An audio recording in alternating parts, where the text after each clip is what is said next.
Hi, and welcome to this discussion on designing and managing integrated marketing communications. In previous chapters, we've reviewed product, price, and place concepts.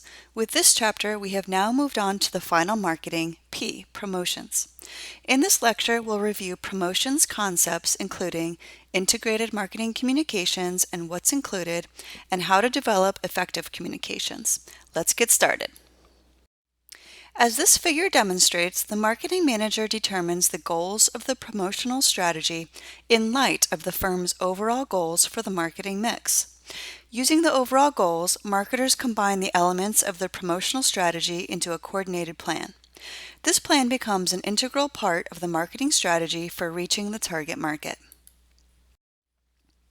The main communication purpose of a marketer's promotional strategy is to convince the target market that the goods and services offered provide a competitive advantage. You may recall that a competitive advantage is the set of unique features of a company and its products that are perceived as superior over the competition. A company can gain a competitive advantage through high product quality, rapid delivery, low prices, excellent service, and unique features. But remember, it's only a competitive advantage if consumers perceive it to be one. In the previous slide, we discussed the main communication purpose of promotions and that it's to communicate our competitive advantage. We do this by informing, reminding, persuading, and connecting with customers. Each stage of the product lifecycle suggests different goals. Communications represent the voice of the company and its brands. They are a means by which the firm can establish a dialogue and build relationships with consumers. By strengthening customer loyalty, they can contribute to customer equity. Informative promotion seeks to convert an existing need into a want or to stimulate interest in a new product. It is more prevalent during the early stages of the product lifecycle. Persuasive promotion is designed to stimulate a purchase or an action. It becomes the main promotion goal when the product enters the growth stage of its life cycle and as competitors enter the market.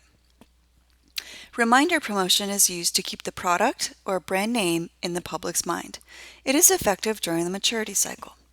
Connecting is designed to form relationships with customers and potential customers to encourage them to be brand advocates. This helps introduce new products, stimulate purchase, and keep the brand in customers' minds, which makes connecting important for all stages of the PLC. Communication can be divided into two major categories. Interpersonal communication is direct, face-to-face communication between two or more people. Mass communication refers to communicating a concept or message to larger audiences, usually through a mass medium such as television or newspapers. So now let's turn our attention to the 8 different kinds of marketing communications. Advertising.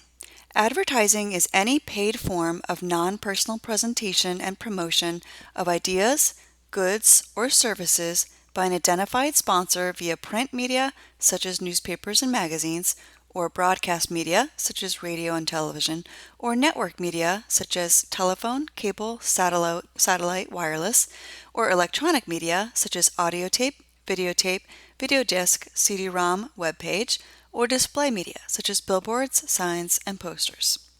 Sales promotion is the short-term incentives to encourage trial or purchase of a product or service, including consumer promotions, such as samples, coupons, and premiums, or trade promotions, such as advertising and display allowances.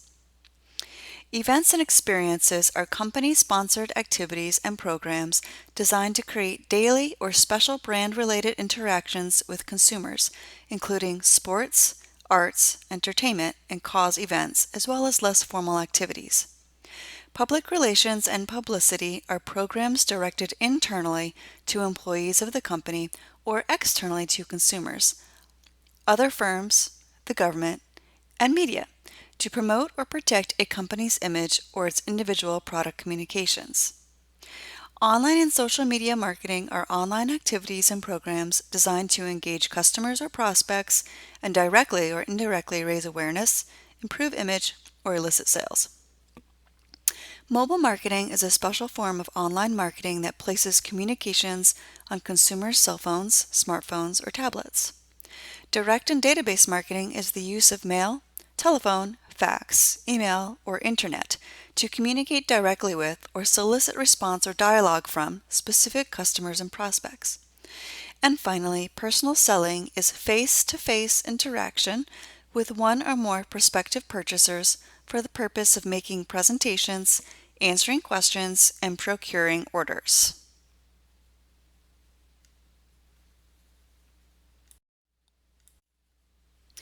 So when you hear the term integrated marketing communications, that refers to all of the types of marketing communications providing a consistent and relevant message to the customer. This table lists examples of each of the 8 marketing communications platforms that combine to create integrated marketing communications. Pause here and take a closer look. Marketers should understand the fundamental elements of effective communications. 2 models are useful, a macro model and a micro model. The macro model considers factors in effective communications, and micro models concentrate on consumers' specific responses to communications. Let's look at some examples. Here's an example of a macro model. Marketing communication is a two-way process.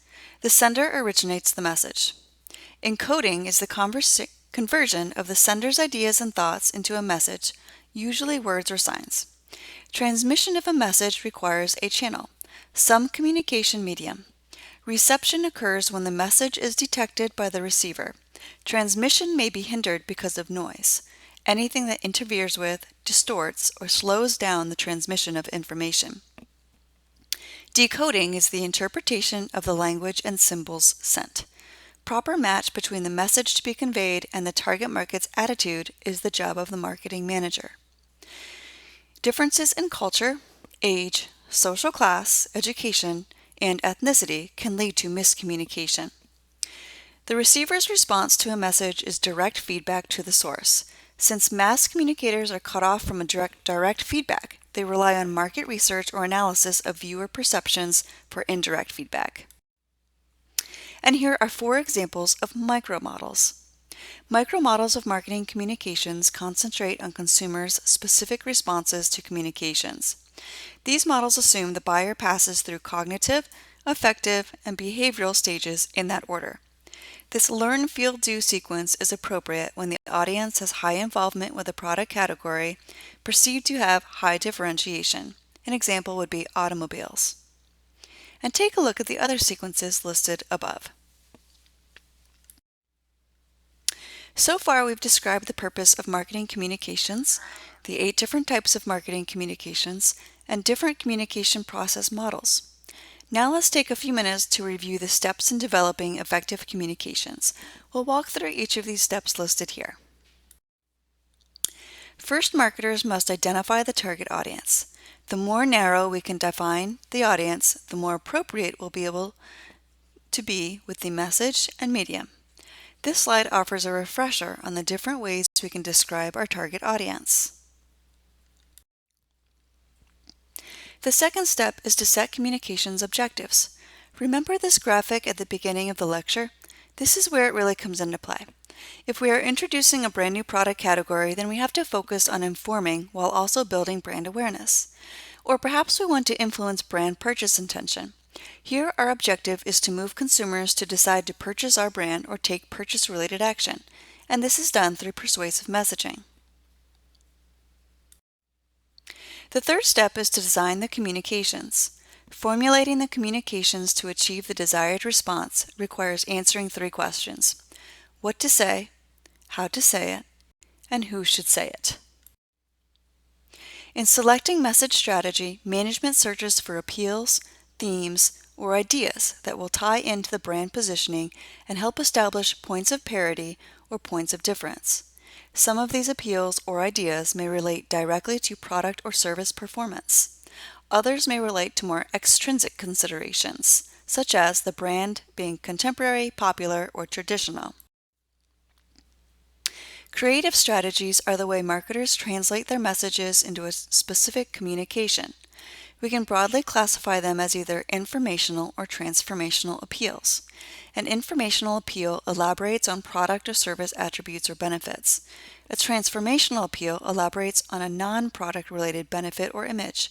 The table on the right describes common appeals. Research has shown that the source's credibility is crucial to a message's acceptance. The three most often identified sources of credibility are expertise, trustworthiness, and likability. Expertise is the specialized knowledge the communicator possesses to back the claim. Trustworthiness describes how objective and honest the source is perceived to be. Friends are trusted more than strangers or salespeople, and people who are not paid to endorse a product are viewed as more trustworthy than people who are paid. Likability describes the source's attractiveness measured in terms of candor, humor, and naturalness. When selecting celebrities to represent the brand, it is important that marketers choose wisely. The use of a celebrity can backfire if the target market dislikes him or her, causing a state of incongruity. This state of incongruity may result in the target market disliking not only the celebrity but also the brand.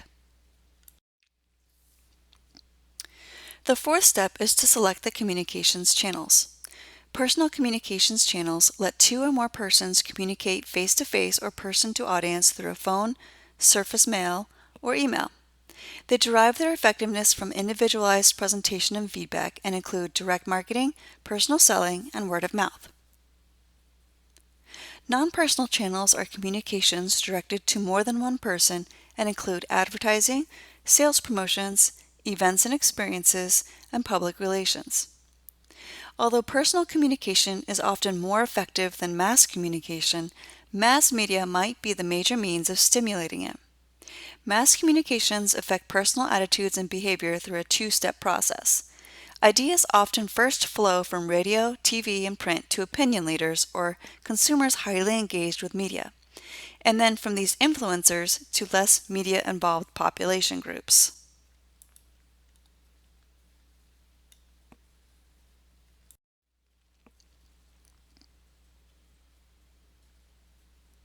Industries and companies vary considerably in how much they spend on marketing communications. As shown here, four common methods for deciding on a budget are the affordable method, the percentage of sales method, the competitive-parity method, and the objective and task method.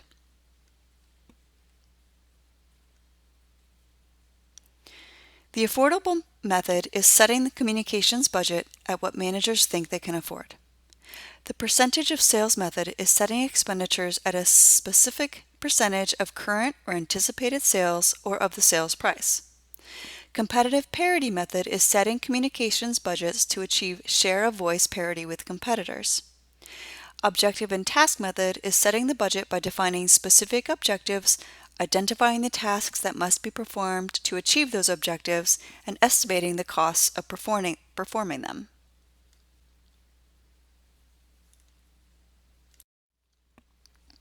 The sixth step is to decide on the elements of the promotion mix. Each communication tool has its own unique characteristics and costs. Advertising, sales, promotion, events and experiences, public relations and publicity, online and social media marketing, mobile marketing, direct and database marketing, and personal selling. Promotion tools should be selected keeping in mind where buyers are at within the decision-making process. Advertising and publicity play the most important roles in the awareness building stage. Customer comprehension is primarily affected by advertising and publicity. Customer conviction is influenced mostly by personal selling, and personal selling and sales promotion are most helpful in closing the sale. Promotions tools should also be selected keeping in mind the target market and the product lifecycle of what is being promoted.